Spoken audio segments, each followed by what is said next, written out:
தமிழர்களின் number one choice Tamil matrimony. இப்போ நான் ஒரு இடம் வாங்குறேன்னு வைங்க, என் பேர்ல இருந்து என்னோட மீனத்தில் ராகு இருந்தாருன்னா கண்டிப்பா எனக்கு வாஸ்து குறை இருக்கு. நான் அம்மாவை பார்க்கும்போது அவங்க சொன்னாங்க, நீங்கள் வந்து அரசியலுக்கு வர வாய்ப்பு இருக்குது அப்படின்னு. நான் இன்னொரு கட்சியில் இருக்கும்போது அதில் சும்மா ஒரு சாதாரணமாக தான் இருந்தேன். ஒரு வேண்டுமானம் வாங்குகிறோம், அவங்க மலையில் வந்து நம்ம குலதெய்வம் இருக்குது அப்படிங்கிறத எப்படி தெரிஞ்சுக்கிறாரு. இந்த இடம் வாங்கினதையும் இந்த இடத்துல வந்து நம்ம இந்த இடத்தையெல்லாம் சுத்தம் பண்ணிட்டு ஈசானிய மூலையில் ஒரு சிறு குழி போட்டு அந்த குழியில் 2 வெத்தலை, ஒரு பாக்கு, ஒரு 11 ரூபா காயின் வச்சு. இப்போ எனக்கு வந்து என்ன எது கேட்கணுன்னாலும் இந்த அம்மா கிட்ட கேட்டு தெரிஞ்சுக்கணுன்ற மாதிரி ஒரு சந்தோஷமான நிலைக்கு வந்துட்டேன்.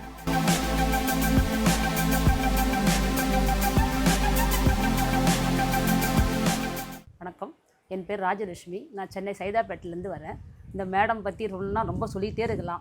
எங்கள் தலைமுறையாக 3 தலைமுறையாக அம்மா தான் எங்களுக்கு எல்லாமே. எங்கள் அம்மா வீடு கட்டும் போது இவங்க அம்மாவும் ஐயாவும் சொல்லி கொடுத்து அந்த வாஸ்துப்படி பார்த்து தான் எங்கள் அம்மா வீடு கட்டினாங்க.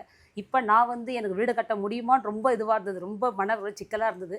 அதுக்கப்புறம் அம்மா வந்து பார்த்து சில கோயிலெலாம் பரிகாரம் பண்ண சொல்லி பண்ணிட்டு வந்து நாங்களும் வாஸ்து பூஜை போட்டு இப்போ வீடு கட்டி நான் நல்லா இருக்கேன். இப்போ என் பொண்ணு கல்யாணம் ஆகி அவள் வீடு கட்ட போகிறான். அதுக்கும் அம்மா தான் வந்து எல்லாம் பார்த்து பண்ணி கொடுத்துருக்காங்க. எங்கள் பொண்ணு வீடு கட்டி இப்போ சந்தோஷமாக இருக்கணும். அதுதான் அம்மாவை பற்றி நிறைய சொல்லலாம். எல்லோரும் வாங்க, வந்து அம்மாவுடைய கிளாஸில் கலந்துக்காங்க, எல்லோரும் இருப்பீங்க. எங்கள் வீட்டில் வந்து வீட்டு பிரச்சனை ரொம்ப இருந்தது. அப்போ வந்து யூடியூப்பில் அம்மாவோட ப்ரோக்ராமை பார்த்தேன். அப்போ இங்கே வந்து இவங்கக்கிட்ட வந்து நான் பேசினேன். இவங்கக்கிட்ட பேசி எனக்கு கொஞ்சம் மனது நிறைவாக இருந்தது. அப்புறம் வந்து என்னோடய கஷ்டங்களெல்லாம் சொன்னேன். இவங்க சில கோயிலுங்க சொல்லியிருந்தாங்க. அப்புறம் இவங்க சொன்னதுக்கு கேட்டதுக்கு நான் அந்த கோயிலுங்கெல்லாம் போய் எனக்கு திருப்தியாக இருந்தது. வணக்கம், மகாகுரு வாசு அதுக்கு வந்தேன். அதான் என் ஃப்ரெண்டு மூலிமா அதை கேள்விப்பட்டு சரி அதை போய் பார்த்தேன். பார்த்ததுக்கப்புறம் என் பொண்ணு படிப்புக்காக கேட்டேன்.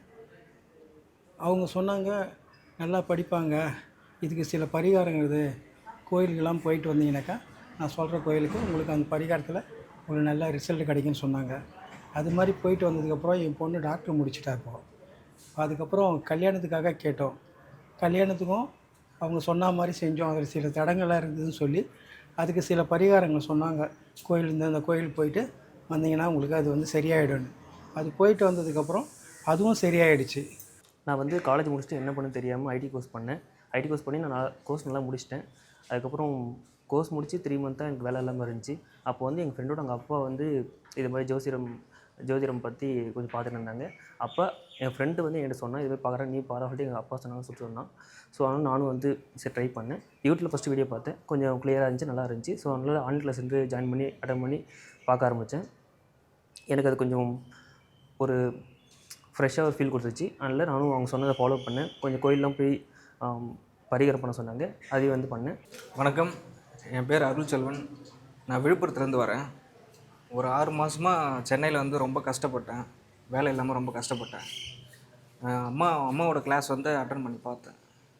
ஃப்ரெண்டு சொல்லி வந்தேன். அம்மாவோட கிளாஸ் வந்து சரி அட்டன் பண்ணதுக்கப்புறம் இப்போ ஜாதகம் என்னன்னு நல்லா தெரிஞ்சிடுச்சு. வீடு வந்து எப்படி கட்டணும் அப்படின்னு வந்து ஒரு பிளான் இல்லாமல் இருந்தேன். என் ஃப்ரெண்டுகிட்ட கேட்ட உடனே ஓகே அம்மாவை பாருங்கன்னு சொன்னாங்க. வந்து கிளாஸ் அட்டன் பண்ணேன். கிளியராக வந்து எல்லாமே தெளிவாக புரிஞ்சுது. நல்ல வாஸ்துனா இப்படி தான் இருக்குமான்னு எனக்கு தெரியாமல் இருந்துச்சு. ஆனால் இப்போ வந்து பார்த்தோன்னா எல்லாமே கிளியராக தெரிஞ்சிச்சு. இப்போ நான் நல்லா வீடு எல்லாம் ஆரம்பிச்சிட்டாங்க. இப்போ நல்லா போயிட்டுருக்கு. ஒர்க்கும் பார்த்திங்கன்னா நல்லா போயிட்டுருக்கு. எனக்கு ரொம்ப ஃபேமிலி ப்ராப்ளமாக இருந்தது. நான் ஹஸ்பண்ட் கூட இல்லை, டைவர்ஸ் ஆகி கோர்ட்டு போலீஸ்னு ரொம்ப ப்ராப்ளமாக இருந்தேன். ரொம்ப மன உளைச்சலாக இருந்தேன். என்ன பண்ணுறதுனே தெரியல. எங்கள் வீட்டில் எந்த ஒரு சந்தோஷமும் நடக்கலை. அதுக்கப்புறம் அம்மா வந்து பார்த்த பிறகு அம்மா சில பரிகாரம் சொன்னாங்க, கோவிலுங்களுக்கெல்லாம் போயிட்டு வர சொன்னாங்க. போயிட்டு வந்தேன். இப்போ வந்து நான் ஓரளவு கொஞ்சம் நிம்மதியாக சந்தோஷமாக இருக்கிறேன். இப்போ நான் வேறு ஒரு திருமணம் பண்ணுறதுக்கும் அம்மா சொல்லியிருக்காங்க. நான் இப்போ வந்து அம்மாக்கிட்ட வாஸ்து ஜாதகம் கற்றுக்கிறதுக்காக வந்திருக்கிறேன்.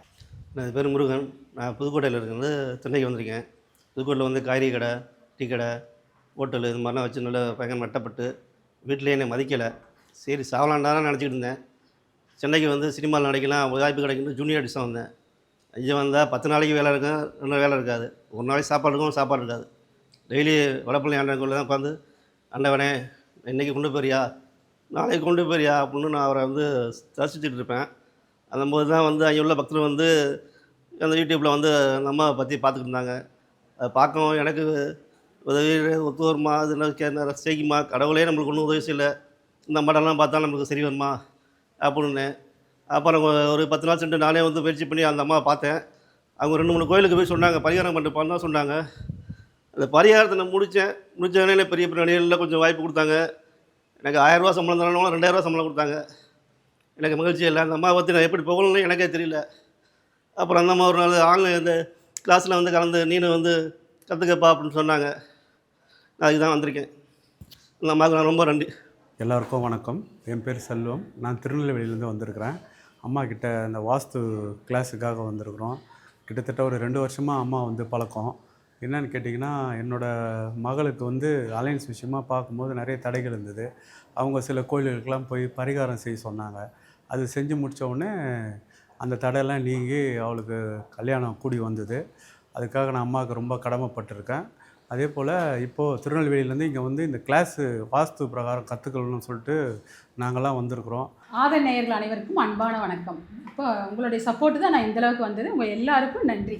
நம்மளது மகாகுரு ஆனந்த வாஸ்து வகுப்பு வந்து 42வது பேட்ச். 6 நாள் கிளாஸ் நடந்தது. இப்போ 7ஆம் நாள் இன்றைக்கி கிளாஸ் முடிவில் வந்து எல்லோரும் ரிவ்யூ கொடுத்தாங்க. இப்போ ரொம்ப திருப்தி, வந்த மாணவர்களுக்கும் ரொம்ப திருப்தி. எல்லாத்துக்கிட்டையும் நம்ம ரிவ்யூ வாங்கினோம். சரிங்களா? இப்போ நம்மக்கிட்ட படிக்க வர்றவங்க எல்லாருமே படித்து முடிச்சுட்டு தொழில்முறையாகவும் செய்கிறாங்க. இப்போ மகாகுரு ஆனந்த வாஸ்துவில் யாருக்கெல்லாம் இணைந்து படிக்க விருப்பமோ படிங்க. கண்டிப்பாக அது தொழில்முறையாகவும் நீங்கள் செய்யலாம். இப்போ ராம்கி சார் வந்து என்ன பண்ணார்னா, நம்மக்கிட்ட வந்து ஜாதகம் பார்க்க வந்தார். ஃபஸ்ட்டு நம்ம வந்து ஆன்லைனில் கன்சல்ட் பண்ணி ஜாதகம் பார்க்க வந்தார். அப்போவே நான் சொன்னேன், அவர் ஒரு பிஸ்னஸ் பண்ணிகிட்டு இருந்தார். அப்போவே நான் சொன்னேன், கண்டிப்பாக உங்கள் ஜாதகப்படி நீங்கள் ஒரு ஆக்டர் ஆவீங்க, கண்டிப்பாக நடிப்பீங்க அப்படின்னு நான் சொன்னேன். அப்போ அவர் நம்பவே இல்லை. அப்புறம் நடித்தார். ஒரு 5-6 படங்கள் தொடர்ந்து நடித்தார். நல்ல பேர் அவருக்கு, சினி ஃபீல்டில் நல்ல பேர், நல்லா நடித்தார். இப்போ 2வது ஒரு தடவை என்னென்னாரு, எனக்கு இப்படி அரசியலில் கூப்பிட்றாங்க அப்படின்ட்டு ஜாதகம் பார்க்குறக்கு என்கிட்ட வந்தார். அப்போ கண்டிப்பாக உங்களுக்கு இது ஒரு வாய்ப்பு இருக்குது அப்படின்னு நான் சொன்னேன். இப்போ மற்ற விஷயங்களை ராம்கி சாரே சொல்லுவார், கேளுங்க. வணக்கம். என் பேர் விஜய் ராம்கிங்க. ஆக்சுவலி எல்லாமே ராம்கி கூப்பிடுவாங்க. விஜய் ராம்கின்னு தான் நான் என்னுடைய நேம், ஃபுல் நேம் அது. நான் ஸ்டார்டிங் வந்து நான் விஜய் கூட தான் ஒரு படம் நடித்தேன். நான் ஒரு முக்கியமான ஒரு பெரிய படம். அதுக்கப்புறம் வந்து எனக்கு கொஞ்சம் இடையில படங்கள்லாம் இல்லாத போது அம்மா வந்து பார்த்தப்போ சொன்னாங்க, ஒரு நேம் மட்டும் நீங்கள் நியூமராலஜியில் வந்து விஜய் ராம்கின்றதை விஜய் ராம்கி அப்படின்னு மாற்றி வைங்க, நல்லாயிருக்கும் அப்படின்னாங்க. அதனால் அந்த ஒரு சின்ன மாற்றினோடனே எனக்கு அடுத்தடுத்த படங்கள் நிறைய வந்துச்சு. அப்புறம் சீரியலே வந்து ஒரு 6 சீரியல் பண்ணிட்டேங்க. சேனல் ஒரு 3 சேனலில் வந்து ஒரு 6 முக்கியமான கேரக்டர் ரோல் பண்ணேன் நான். அப்புறம் இடையில வந்து என்னுடைய டாட்டருக்கு வந்து மேரேஜ் ஃபிக்ஸ் பண்ணி வச்சுருந்தோம். கொஞ்சம் லேட் ஆகிடுச்சு. அதை பற்றி நான் அம்மாட்ட வந்து கொஞ்சம் கன்சல்ட் பண்ணேன். அதை பற்றி அவங்க கொஞ்சம் பார்த்து சொன்னாங்க, இது மாதிரி சீக்கிரம் நடக்கும் அப்படின்னு. அவங்க சொல்லி ஒரே மாதத்தில் வந்து என் பொண்ணுக்கு மேரேஜ் வந்து நல்லபடியாக முடிஞ்சிச்சு. அதுக்கப்புறம் வந்து எனக்கு வாய்ப்புகள் நிறைய வந்துச்சுங்க. அப்புறம் நான் இப்போ ஒரு கட்சியில் வந்து முக்கியமான ஒரு பொறுப்பில் இருக்கேன். எங்கள் வார்டில் வந்து நான் முக்கியமான ஒரு பொறுப்பில் இருக்கேன். அது ஒரு கட்சியிலேருந்து நான் வந்து ஆக்சுவலி இன்னொரு கட்சியிலேருந்து இந்த கட்சிக்கு வந்தேன். நான் அம்மாவை பார்க்கும்போது அவங்க சொன்னாங்க, நீங்கள் வந்து அரசியலுக்கு வர வாய்ப்பு இருக்குது அப்படின்னு. நான் இன்னொரு கட்சியில் இருக்கும்போது அதில் சும்மா ஒரு சாதாரணமாக தான் இருந்தேன். அம்மா சொன்னாங்க, உங்களுக்கு ஒரு நல்ல ஒரு பொறுப்பு வரும் பாருங்க அப்படின்னாங்க. நான் அப்போ சிரித்தேன், ஏம்மா நீங்கள் வேறங்க, எனக்கு அதெல்லாம் ஒரு இதே இல்லை, இருக்கிற கட்சியிலே நமக்கு ஒரு வேல்யூ இல்லாமல் இருக்குது அப்படின்னு. இல்லை கண்டிப்பாக நீங்கள் உங்களுக்கு ஒரு ஃப்யூச்சர் இருக்குது பாருங்கள் அப்படின்னாங்க. அதே மாதிரியே நான் இருந்த கட்சியிலேருந்து இன்னொரு கட்சிக்கு போன உடனேங்க ஒரு முக்கியமான ஒரு பொறுப்பு கொடுத்தாங்க எனக்கு. அது அம்மா வாய் முகூர்த்தம் தான் நினைக்கிறாங்க நான். ஏன்னா நான் எதிர்பார்க்கவே இல்லை. அவங்க சொன்னது வந்து அப்படியே நடந்துச்சுங்க. நான் இப்போது அந்த வந்து முக்கியம் அந்த எலெக்ஷன் ஒர்க்னால அதில் நான் கொஞ்சம் பிஸியாக இருக்கேன். நான் ரொம்ப நன்றி தான் சொல்லணும் அம்மாவுக்கு. ரொம்ப நன்றிங்கம்மா. வணக்கங்க. என் பேர் தியாகராஜன். நான் அம்மாவோட மாணவர். ஜோதிடம் அப்படின்றது வந்து ஒரு சின்ன ஒரு கற்றுக்கிட்டு கொஞ்சம் கொஞ்சமாக தெரிஞ்சுது.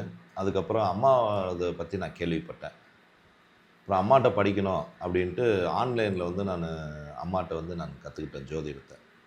உண்மையாலுமே அம்மாட்ட கற்றுக்கிட்டதுக்கப்புறம் இந்த ஜோதிடம்னா என்ன, அதோட மகிமை என்ன, அதோட கிரகங்கள் என்ன, அது என்னென்ன பாவங்கள் என்னென்ன செய்யும், எல்லாமே வந்து நான் வந்து இன்றைக்கி தெரிஞ்சு வச்சுருக்கேன். இன்றைக்கி ஜோதிடம் கற்றுக்கிட்டனால தான் இன்றைக்கி ஒரு சில இதெல்லாம் என்னால் முன்னேற்ற பாதைக்கு போயிட்டுருக்கேன். எனக்கே ஒரு பிரச்சனை, சில பிரச்சனைகள்லாம் வரப்போ அம்மாட்ட தான் நான் கலந்துக்குவேன். ஏன்னா நான் கற்றுக்கிட்டு இருந்தாலும் ஒரு குருநாதர்ன்ட்டு அவங்கள்ட்ட மறுபடியும் நான் ஜோதிடத்தை பற்றி நான் என்னோட ஜாதகம் கொடுத்தே நான் கேட்பேன். அப்போது அம்மாவுக்கு உடம்பு ரீதியாக கொஞ்சம் பிரச்சனையை கொடுக்கும்ப்பா அப்படின்லாம் சொன்னாங்க. அதே மாதிரியே நடந்தது. அதே மாதிரி சில விஷயங்கள் என் பையனுக்கு கூட சொன்னாங்க, கொஞ்சம் பார்த்து இருப்பா அப்படின்னாங்க. சில விஷயங்கள் அது வெளியே சொல்ல முடியாது, சில ஹாஸ்பிட்டல் செலவாக நடந்தது. இந்த டைமுக்குள்ளே உனக்கு எல்லாமே முடிஞ்சு நல்லா இருப்ப அப்படின்னு சொன்னாங்க. ஏன்னா நான் ஜாதகம் கற்றுக்கிட்டாலுமே குருநாதர்கிட்ட அவங்கள்ட்ட நான் மறுபடியும் அதோட தெரிஞ்சுக்கலான்னு கேட்டதில் தான் இத்தனை டைமுக்கு அப்புறம் தான் நீ நல்லா இருப்பப்பா அப்படின்னாங்க. அதே மாதிரி இந்த வருஷம் பூரா அந்த 2025 ரொம்ப பாதிப்புக்குள்ளாகி இப்போ அம்மா ஜாதகம் பார்த்து இப்போ நல்லா இருக்கேன். உனக்கு பதவி கிடைக்க போகுது, பெரிய ஒரு ராஜ மரியாதையில் உனக்கு இருக்க போகுதுன்னு சொன்னாங்க. நான் எதிரே பார்க்கல. ஒரு நல்ல பதவி, கலைப்பிரிவு அப்படின்றதுல வந்து ஒரு நல்ல பதவி, ஒன்றிய செயலாளர் லெவலில் போஸ்டிங் லெவலில் எனக்கு கொடுத்துருக்காங்க. என்னாலே அது எதிர்பார்க்க முடியல. ஒன்று. ரெண்டாவது என்னென்னு கேட்டிங்கன்னா, ஃபஸ்ட் நான் அம்மாட்ட வந்து ஒரு 5-6 வருஷம் இருக்குது நான் ஜாதகம் படிச்சிங்க. கலைத்துறையில் நீ போவ, சினிமா லைஃப்பில் போவேன்னு சொன்னாங்க. எனக்கு நம்பிக்கையே இல்லைங்க. ஏதோ ஒரு ரூபத்தில் சினிமா வந்து ஒரு 4 படம் இன்றைக்கி நான் பண்ணிட்டேன். சீரியல் ஒரு 2-3 இது பண்ணியிருக்கேன். நீ 4 படத்தில் 2 படம் ரிலீஸ் ஆகிடுச்சு, 2 படம் ரிலீஸ் ஆக வேண்டியது இருக்குது. அதே மாதிரி ஆனந்த வாஸ்து அப்படி மகாகுரு ஆனந்த வாஸ்து அப்படின்ட்டு அம்மா நடத்தியிருந்தாங்க. அந்த வாஸ்து நான் கற்றுக்கணும் அப்படின்ட்டு எனக்குள்ளே ஒரு இருந்தது. இந்த ஒரு 1.5 வருஷ காலமாக அந்த வாஸ்து கூட நான் இப்போ கற்றுட்ருக்கேன். கற்றுக்கிட்டு அதுக்குண்டான அடுத்த ஸ்டெப்பு வளர்ச்சிக்கு உண்டான பாதைக்கு நான் போயிட்டுருக்கேங்க. உண்மையாலுமே நான் கஷ்டப்பட்ட காலத்தில் எனக்கு ஒரு தெய்வமாக இருந்து என் ஜோதிட லெவல்லையும் சரி, ஒரு மன ரீதியாகவே எனக்கு ஆறுதல் சொன்னவங்க அம்மா தான் எனக்கு.